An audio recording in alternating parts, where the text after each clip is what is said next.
What if I told you that the college best preparing students for the future isn't Harvard or MIT, but a school most people haven't even heard of?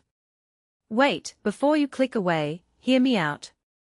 This is the wild world of college rankings, where Lehigh University suddenly outranks Ivy Leagues if you measure career success instead of prestige. Let me explain why this ranking war matters way more than you think. Okay, let's unpack LinkedIn's 2026 list. They are not ranking schools based on snob appeal or research budgets.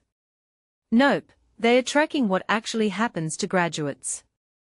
Internships, job placements, alumni networks, leadership roles. This isn't about who has the fanciest library, it's about who gets hired, who gets promoted, and who ends up running companies.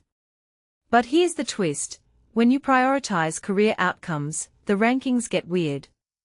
Suddenly, tiny Babson College, a business school with 2,800 undergrads, lands at number 13, while UChicago and Columbia shuffle around Lehigh like they're stuck in a LinkedIn algorithm glitch.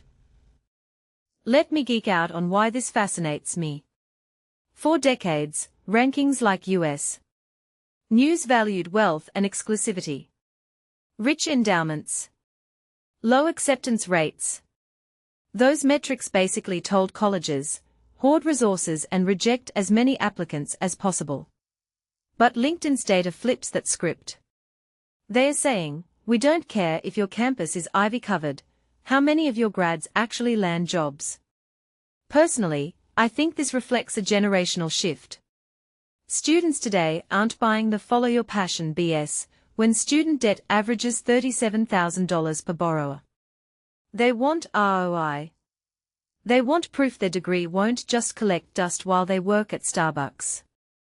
But hold up, this isn't a perfect system. Critics argue rankings will always be flawed, whether you measure endowments or internships. Take Lehigh's 89,000 alumni network. That's impressive, until you ask, what if those connections are all in dying industries?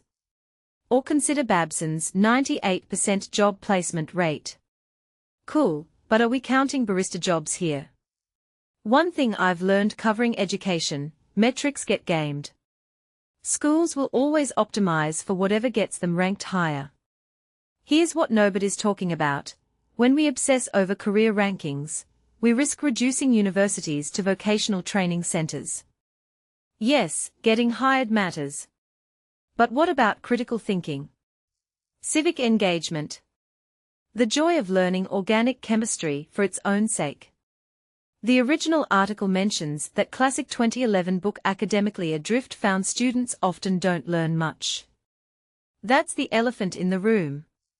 Are we solving the symptom, bad job placement, while ignoring the disease, declining educational quality?